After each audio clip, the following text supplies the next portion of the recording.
UNSC में भारत की स्थायी सदस्यता का जो मामला है उसको लेकर अपडेट मिल रहा है। यूएनएससी में स्थायी सीट पाने के बेहद करीब है भारत ने स्थायी सदस्यता के लिए पेश की है अपनी दावेदारी। मजबूती से स्थायी सदस्यता के लिए ये दावेदारी भारत की तरफ से पेश की गई है, क्योंकि दुनिया में बढ़ता हुआ कद भारत का, जिससे हर कोई वाकिफ है, भारत समेत कई देशों ने यूएनएससी पर सुधार का दबाव बनाया है। यूएनएससी में ज्यादातर देश भारत के पक्ष में हैं, ऐसे में चांसेस ज्यादा हैं स्थायी सदस्यता के।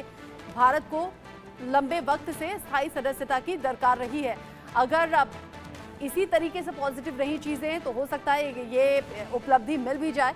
डॉक्टर एस जयशंकर कह रहे हैं चीजें सकारात्मक दिशा में आगे बढ़ रही हैं। ये बहुत भरोसे के साथ विदेश मंत्री डॉक्टर एस जयशंकर की तरफ से कहा गया है। भारत समेत कई देश ऐसे हैं जो यूएनएससी पर सुधार का दबाव भी डाल रहे हैं और ज्यादातर देश ऐसे हैं जो भारत के पक्ष में भी हैं। भारत संयुक्त राष्ट्र सुरक्षा परिषद में स्थायी सीट पाने के बिल्कुल करीब पहुंच चुका है। ज्यादातर देश भारत के पक्ष में हैं, वो जानते हैं कि भारत इसका कितना मजबूत दावेदार है। विदेश मंत्री डॉक्टर एस जयशंकर ने कहा यूएनएससी में स्थायी सीट के लिए भारत की दावेदारी की बात आती है तो उन्हें लगता है कि चीजें सकारात्मक दिशा में आगे बढ़ रही हैं।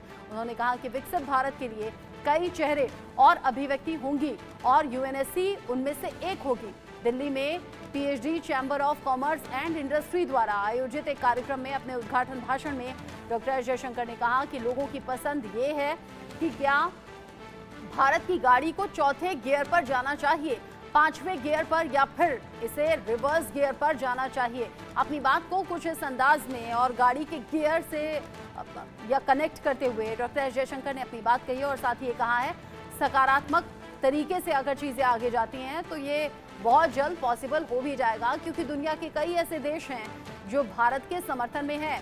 साथ ही कई देशों की तरफ से यूएनएससी पर सुधार का दबाव भी बनाया जा रहा है और अगर ये चीज़ें इसी तरीके से पॉजिटिव वे में आगे बढ़ती हैं तो फिर भारत के लिहाज से बहुत अच्छी ये खबर रहेगी, क्योंकि भारत पिछले काफ़ी वक्त से स्थायी सदस्यता के लिए दावेदारी अपनी बना रहा है और जिस तरीके से पिछले कुछ वक्त में भारत का कद बढ़ा है, मजबूत हुआ है, उसके बाद ये चांसेस ज़्यादा हैं कि यूएनएससी में भारत की स्थायी सदस्यता मिल जाए।